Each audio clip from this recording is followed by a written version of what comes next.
साथियों, क्या आप जानते हैं युधिष्ठिर को कलयुग का आभास था। उनको मालूम था कि कलयुग में क्या क्या होने वाला है। यह एक अद्भुत कहानी है जो कलयुग की सच्चाई को उजागर करती है। मैं सीपी सिंह आपका अपने YouTube चैनल आस्था स्टोरीज में स्वागत करता हूं। तो साथियों, चलिए इस कहानी को शुरू करते हैं। पांडवों का अज्ञातवास समाप्ति की ओर था। पांचों भाई और द्रौपदी घने जंगल में छिपने का स्थान खोज रहे थे। दिन भर की यात्रा और थकन के बाद सभी एक वृक्ष के नीचे विश्राम कर रहे थे। इसी बीच स्वर्ग लोक के आकाश मंडल में बैठे शनिदेव की दृष्टि पांडवों पर पड़ी। वो मुस्कुराए और बोले, देखूं तो सही इनमें कौन सबसे अधिक बुद्धिमान है, कौन कलयुग के गूढ़ संकेतों को समझ सकता है।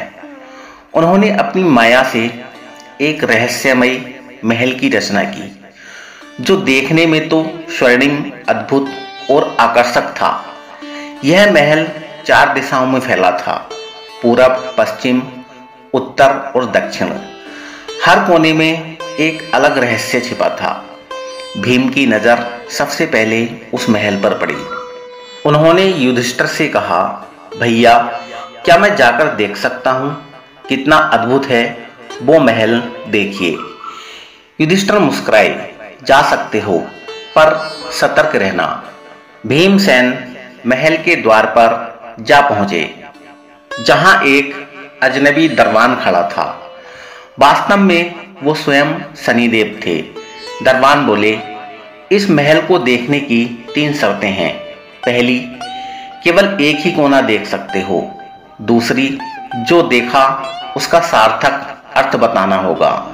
तीसरी, यदि अर्थ नहीं समझ पाए तो बंदी बना लिए जाओगे।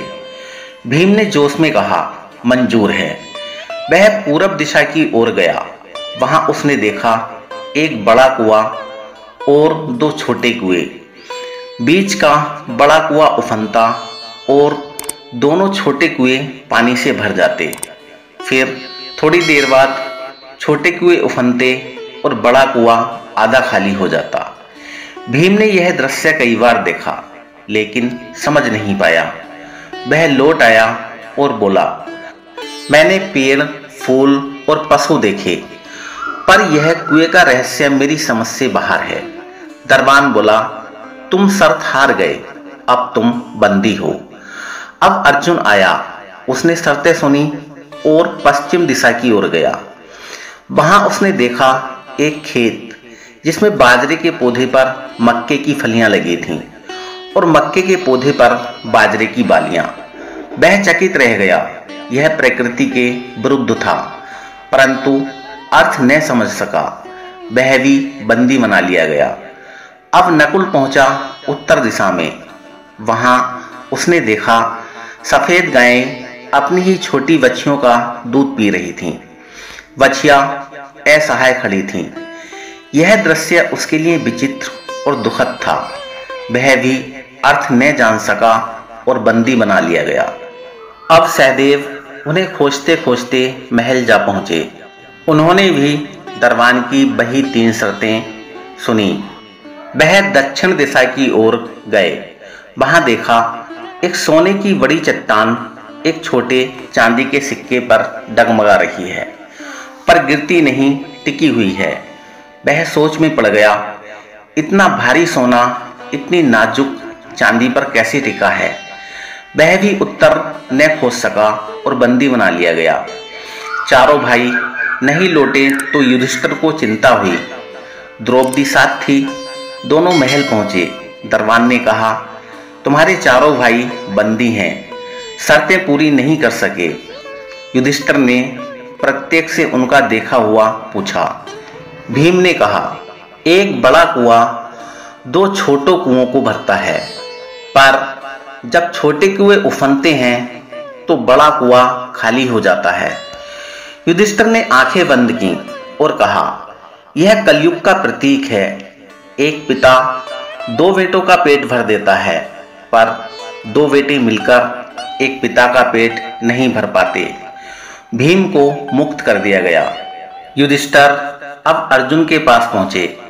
अर्जुन ने कहा, बाजरे के पौधे से मक्का और मक्के से बाजरा उग रहा था।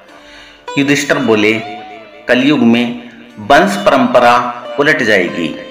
ब्राह्मण के घर शूद्र और बनिए की लड़की ब्याही जाएंगी। जातीय व्यवस्था अस्त व्यस्त हो जाएगी। अर्जुन को भी मुक्त कर दिया गया। अब युधिष्ठिर नकुल के पास पहुंचे। उन्होंने नकुल से पूछा, तुमने क्या देखा? नकुल ने उत्तर दिया, गायें अपनी बछिया का दूध पी रही थीं। युधिष्ठिर ने गहरी सांस ली और कहा, कलयुग में माताएं बेटियों के घर रहेंगी, बेटियां उनका पालन करेंगी, बेटे अपने कर्तव्य से विमुख हो जाएंगे। नकुल को भी मुक्त कर दिया गया। अब युधिष्ठिर सहदेव के पास पहुंचे। सहदेव ने कहा, सोने की चट्टान चांदी के सिक्के पर टिकी थी पर गिरती नहीं थी। युधिष्ठिर ने गंभीर स्वर में कहा, कलयुग में पाप को दबा देगा चांदी का सिक्का, धर्म सोने की भारी शिला, लेकिन धर्म नष्ट नहीं होगा, वह डगमगाएगा पर टिका रहेगा। सहदेव को भी मुक्त कर दिया गया। शनिदेव ने अपना वास्तविक रूप प्रकट किया।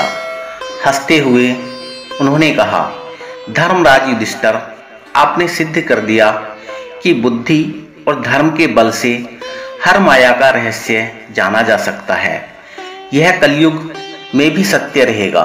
जो धर्म से नहीं हटेगा वही सबसे बड़ा विजयी होगा।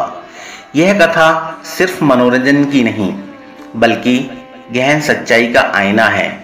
आज के समाज में यह सभी संकेत वास्तविक रूप से घटित हो रहे हैं। धर्म, परिवार, निष्ठा और कर्तव्य, यही हमारी असली भक्ति है। साथियों, वीडियो अच्छा लगा हो तो लाइक कर दें, शेयर कर दें।